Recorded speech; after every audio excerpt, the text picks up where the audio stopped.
residents of the community, they are directly or indirectly touched by this. Again, this is a problem that can happen to anybody, you know, at any given time.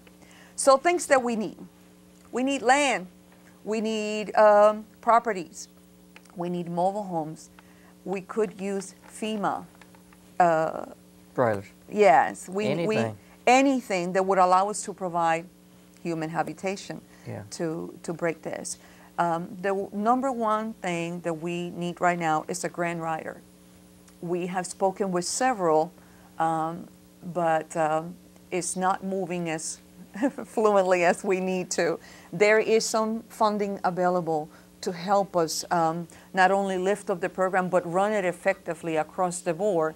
And so for that, we need that funding, and we will have all the reports necessary. So we need someone that would help us. It's a very time-consuming effort, but we're hoping that God will place that in somebody's heart, and they will come up and say, okay, I got a little extra time.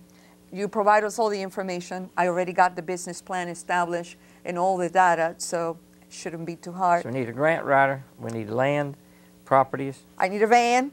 Need a vehicle so she can transport all the clients back and forth to whether it's the Department of Health or any other hospitals and so on. We have a need for house managers for this property. So the application is already on our website, and if anybody has the heart, the burden, and the time to participate and work with us, we would love to have you. So come aboard and meet with us, and we'll talk about it. Of course, this is volunteer based, so more volunteers that come in and join, in any kind of aspect of it. Whether it's to come and teach something during those 14 days they are there, we're going to need social workers, counselors, case management, drug rehabilitating places. We need people to teach them how to read. We need someone to provide us with computers so that we can help them get all the information they need and also be trained. Prevention and intervention, to me, is the most important thing of any of these programs, because we don't want to provide just a quick fix to the homelessness. But after those 14 days are over, what do you do? I want to be able to say to the people, okay, so we're going to provide you with the shelter for the 14 days.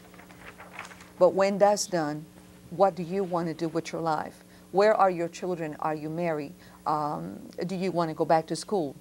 Housing, working with the workforce and One-Stop Career Center, utilizing all the resources already available in the community to enhance the quality of life of those families, perhaps reunite some of them and provide medical services for those that are disabled or have, medical treatments. Well, there's a lot of groups in town, but they don't run out there and try to find the people, because they got so much doing right here with the people that's already come in. So this is going to be great for all of them. Because when I was speaking to Miss Karen Edwards from the Department of Health, she is the director of the social services in that department, and she says, we have so many people. We got so many people. Some of them fall to the side because we're not able to get to all of them. But the ones that come, we can provide you this, that, and the other, but we got to stop here. So we're going to change that. Now we're going to say, okay, you still get that service, but you can come here, and from here, we'll expand the service all the way around. So I think it's going to be an incredible time for Jackson County altogether. Jackson County, to me, I've been in Florida for 22 years, and I had lived in 3 different counties. This one, to me, is the most compassionate one.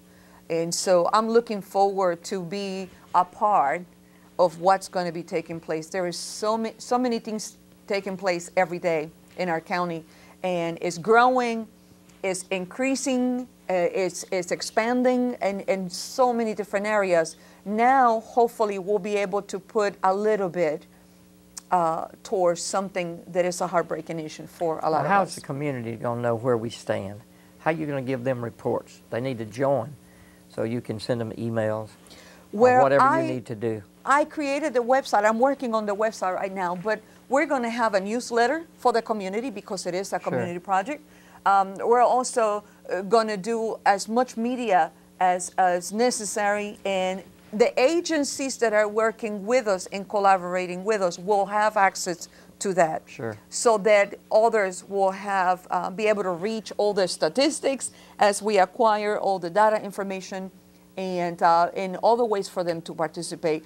Overall, this is going to be amazing. The response has been great. I think this is something that everybody's been praying for the longest time, and it's finally here.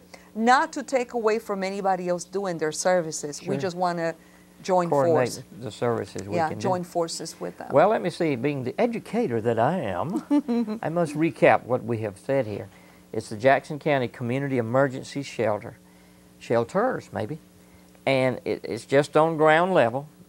Miss Wright, who was a band member of mine a long time ago when I was teaching her, very good one. She's coordinating from her, started with that. It gone to several of you who are already meeting the demands of people, either personally or through the organization that you're in. Now we're going to coordinate that so we can have a point that everybody in town, even individuals, can say, listen, here's where we want to send you to. Go to this place here.